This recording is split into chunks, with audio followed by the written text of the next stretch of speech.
Welcome to the Redvee TV preview show, supported by A-Star Recruitment for the 2021 season, as we look ahead to St Helens' home clash this week in the Betfred Super League, round 8 against Hull FC. The first of back-to-back fixtures, Kevin, and it has to be said that although they always say the next game is always the most important, this really isn't, is it? No, Challenge Cup's going to be the most important, isn't it? Listen, don't want to lose this one after losing last week, but you're right. The Challenge Cup game is, at the moment, the most important game of the season so far. That said, squad announcements today. Christian Wolf has named a 21-man squad. Just the one change. Regan Grace will miss out, and Sam Royal comes into that 21-man squad. Can we expect further changes then? Maybe rest a couple, put a couple of the fringe players in, maybe give Dan Norman a game. He did allude to the fact a couple of weeks ago that he might get given a chance in the coming weeks. Perfect chance? You know what? It is a decent chance to give him a game. We're not going to show our full hand, I don't think, on Friday night. And it is the perfect chance to, once the games start getting a little bit closer together and we've got some 3-day turnarounds and the likes, you're going to need these players to at least have had some minutes, because you can't just be getting them 15 minutes here, 20 minutes there when you've got guys backing up. So it will be a good chance to kind of give him some game time. Maybe a couple of reshuffles. I saw quite a few of our fans on social media when we asked who'd make the match day 17, saying they might swap that back line around and have Percy back into his left centre position and Kevin Agama back into his centre position, rather than kind of both playing them both wide on the right wing, on the right hand side. Sorry. So I'd imagine that there will be a little bit of tinkering and tweaking, because you know what, I wasn't available for instant fan reaction, so I've had a little bit of time to kind of gather my thoughts and be a little bit more measured about it all. Is that because we got beat, Kev? What's that? Is that because we got beat, you couldn't come on? No, I told you well beforehand that I wasn't coming on. So you predicted the defeat, you mean? I printed. No, I didn't. I wish I had in the predictions league that we have. Yeah, I've had a bit of time. Listen, you look at them and some of the reactions I thought were quite. Saturday evening, I've had a couple of pints and I'm not watching the game properly. Not with a level head, certainly. Listen, and you or the tweets? Both. That's why I could have some time to think about it. Yeah, was it a good performance? Of course it wasn't. Was it what we expected? No, I don't think we expected kind of to be bullied that much by Catalan. But I liked a tweet that came into us from @MikeNearly, who was pretty much saying this is a good opportunity for Christian Wolf to kind of show what he can do and turn it round. He's not got the kind of safety blanket of when the pandemic hit and we all shut down, and he had loads of time to rest his players and go through other things and kind of take his time over it. We've been going non-stop throughout 2018 and 19, and it was good for us to reset. So he's not got that. So this is what he's paid for, and it's hard to be very, very critical of a coach who's come in and won a grand final. But yeah, I think that there'll have been not a lot of massive changes in opinion from fans after the performance, but a little bit more tempered, just because I don't think that performance was as bad as Castaway before lockdown, where we didn't look like we were ever going to get into the game at one spell. Like, you just thought, well, as long as we can keep it respectable. Whereas, I still think in the second half, we looked like we could have gone on and won it. We were making chances. It was our own mistakes. And yeah, I think the Catalan pack were on top. I think that goes without saying, but we still made chances, didn't we? We did. It was it was the execution rather than anything that kind of let us down. I've seen people saying we've no plan B as well. Correct me if I'm wrong, when we came back from lockdown last time, didn't we just keep blowing teams away by passing it around and kind of being able to throw it out wide, and our wingers were making breaks and everything looked fluid? I didn't hear anybody whinging about Wolves' tactics then. There we go. The servant of Kevin Pender is completely yeah. Listen, and I'm not saying that people are wrong, though. I'm not saying that people are wrong, but I think that sometimes there's a snapshot there, and we're guilty of it on Instant Fan Reaction sometimes. But there's a snapshot there, and you get kind of worked up a little bit about it. And if you look at the bigger picture, then listen, we're still a good team, and I think once, as I've said before, once we get a settled team or once we get settled partnerships, we'll be all right. We will be all right. Yeah, and it'll be interesting to see how Wigan going in Catalan this weekend in Perpignan. Yeah. As they travel over and see if they come away with the win. Because you'd have to mark down Catalan as favourite to win that. Yeah, you would. And that's it. Listen, we should only measure ourselves against ourselves and where we think we should be. I'm not bothered. If we can go over there and beat Catalan, we shouldn't then be turning around saying, well, we should have gone over there and done that, because we didn't. It's in the past. We've not done it. Now, you spoke a little bit earlier, Kev, about obviously the Catalan pack had ours beat a little bit the weekend. A lot of that might have been to do with obviously Alex Walmsley wasn't fit enough to start the game. I think that's seen a stat that stated the only two Saints players who got over 100 metres made or 100 yards made in the game were actually Coote and Mark Percival. Kyle Amor, I think, was next best in the 90s. This week, obviously, with the semi-final next week, we spoke about it earlier. Does the likes of Dan Norman get a go, and does Alex Walmsley miss out? No, I don't think Walmsley would miss out. I think you might. I think you'd rest possibly one of your. They're going to kill me for saying this. Possibly one of your older statesmen in the pack, and give maybe Louis or Kyler Moore a week off rather than Alex Walmsley at the minute. But I'm thinking Alex might miss out the bits. What's that? Sorry. If he's not fully fit, that might be the reason he misses out. Yeah, but for you, he plays. Oh yeah, for me, he plays. Yeah, he's still playing with that too, like. Yeah, that's it. I mean, I'm saying that, and I'm saying our elder statesman. I think I'm 5 years older than Louis, so which is shocking in itself. Because you look old enough to be his dad. It's just tough to think. Yeah, very, very good. Yeah, but yeah, it's a good chance to give Dan Norman a run out, isn't it? It is. A couple of the young lads in the squad, Davis and Sam Royal, come in. Do they play this week? Again, it's if anybody's carrying a knock. The one thing that I kind of want to see, rather than I'm talking about elder statesmen who are a lot younger than me, I want to see James Roby get rotated a bit more.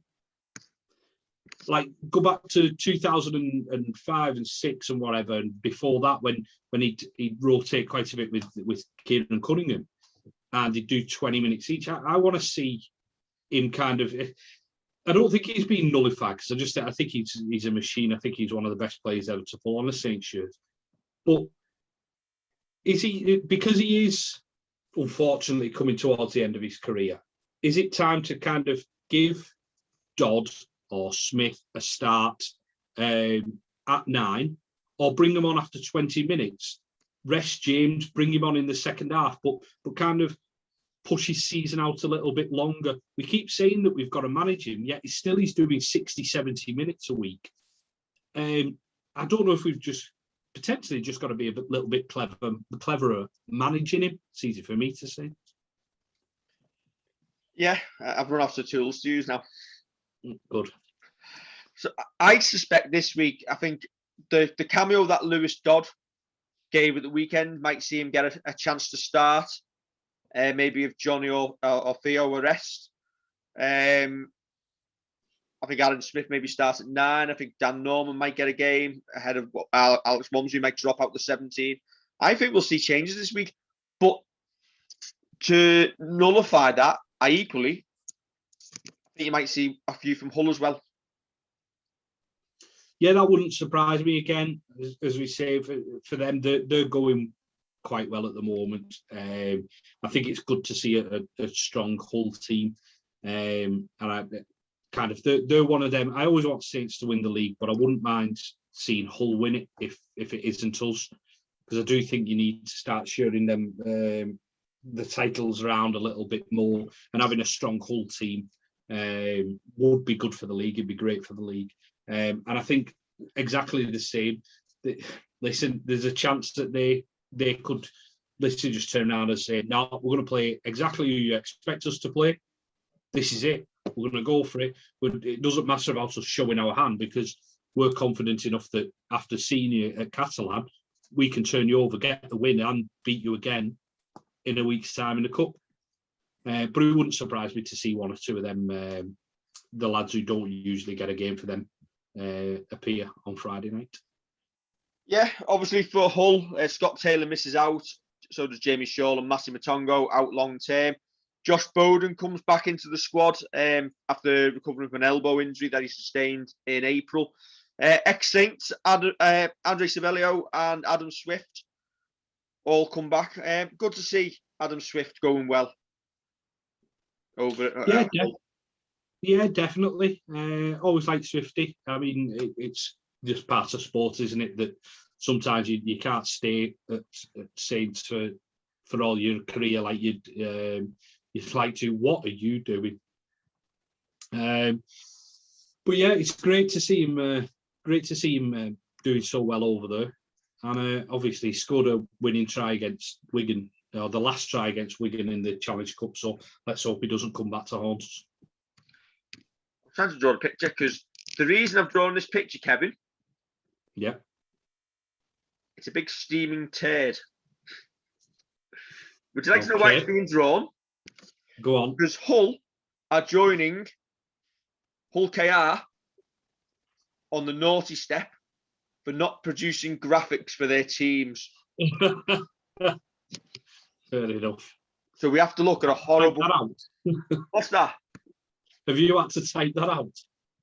No, it is actually from a typed up on the internet. Look, there's the big steaming turd, which looks like, yeah, my dog's loose bowels. Oh, fair enough. God bless Zoom and its wonderful tools. Will we get the win on Friday evening then? I think we're going to have to improve to get it. I think our Pat will kind of have a point to prove to themselves. But I think we can beat Hull. I think we can do it. I think it'll be tight. I do think it'll be tight. I think it'll only be Saints by 6 or 7. A drop goal in there potentially, but yeah, I think we can still sneak it. I think it'll probably go to the same pattern as a lot of our games this season, tight first half, and hopefully Saints have enough to pull away in the second half. But then again, I think a lot does depend on the lineup we put out. Yeah, that's it. As you say, if there's changes made, then all of a sudden it throws pretty much everything I've just said out the window, and it could be a little bit more, little bit closer, and even one of them that you think this is getting away from us. But again, that's it. The lads who are coming in, they're not coming in just to make up the numbers and be dropped next week.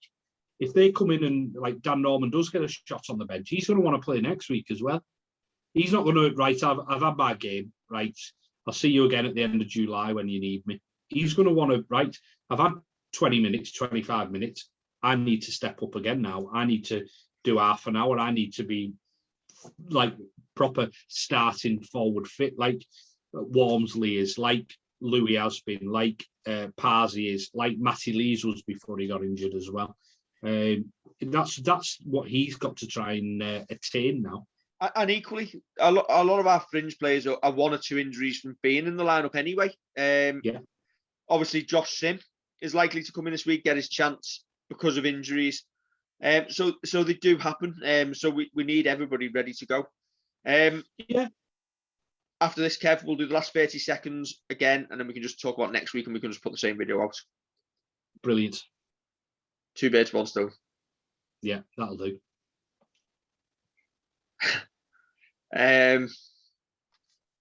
Yeah, I think there's not been a lot to talk about this week. Oh, it's a quick fire yes or no round. George Williams, would you have him at Saints? Yes. Will he sign for Saints? No. Now that's that topic covered then. Yeah, there's a lot going on over there, isn't there? It's interesting reading what I think Canberra released a statement today saying that they've acted in the best interest of the club, and it's not always in the best interests of the player. Listen, I feel for the lad if he's got mental health issues and he's thousands and thousands of miles away from his family. You kind of hope they're looking after him, because that must be tough. That must be really tough for him. Even if he is a Wiganer, I do feel sorry for the lad. And hopefully he can sort out whatever he's doing and come back over here and make Super League a stronger competition when he comes back. Yeah, obviously there's a chance that he might appear back in Super League for the rest of this season. It's going to be difficult under the cap for most clubs to get him in, although Leeds might be a place for him till the end of the year. Obviously with the retirement of Kyle Eastman. But Richard Agars said today that they've gone for him, and they won't be able to sign him long term. No. Well, Newcastle Thunder's another option, isn't it? That's about as long away on the road as Australia is. You'll be sending him to Hull next. That's it. I think the lad wants to settle back in the northwest, so you can only see one of 2 teams getting him. And I think with Wigan, they've got a lot of halfbacks on the books, haven't they? They've got like 4 or 5 halfbacks anyway, even if you including Bevan French in that. Whereas Warrington are potentially losing both of those. I think if he gets a short-term deal somewhere and can see him at Warrington next year. Yeah, but then Jackson Hastings going from Wigan. Chance for him to go back there. But they've got Jai Fields, they've got Harry Smith. You just wonder if Wigan will bring the youngsters through. You wonder if they do sign players back. You only have to look at. Is that not Wigan's whole financial model? Sell big, buy them back for free. Yeah, well, yeah. It seems it's almost if it's a master plan. Yeah, like go over to the NRL for a year or 2, make your name, have a good time, come back, play for us again. Genius. Well, if it works, yeah, if it works, it works. But it seems like it is some sort of model, because they always go out and put in clauses to get them back. Don't they have first refusal generally? Yeah. Yeah, and if they can do that, then fair play to them. But as I say, it just depends on where Wigan want to kind of build at the minute, and you almost think whether outside backs and forwards is more what Wigan need in comparison to halfbacks, because I think they've got enough for the rest of this season anyway. Right, I think we're done, Kevin. Okay. Happy birthday to Jack Leavesley, if he's watching this. Many happy returns, Jack. Hopefully we'll see you at a game soon. We can buy you a pint when the bars reopen. I believe the bars are not going to be reopened on Friday evening. So own beverages without a bottle top, non-alcoholic. Yeah, don't take cans. Don't take cans and don't take ale. You won't get them in. No. And wear a mask. Yeah, I'm wearing a mask. Right. We'll probably get told off again. We'll get told off in the comments for wearing a mask when we do instant fan reaction. But I'll tell you what, I'm still wearing it. That's why we don't look at each other's ugly faces more than anything else. But there we go. Exactly. It makes me better looking. It makes me at least 50% better looking because you don't have to look at this bit. I'm going to capture the still of what you've just done. Please don't. Right. Don't forget to like, share, and subscribe. And we'll catch you for the instant fan reaction on Friday evening. See you later. See ya.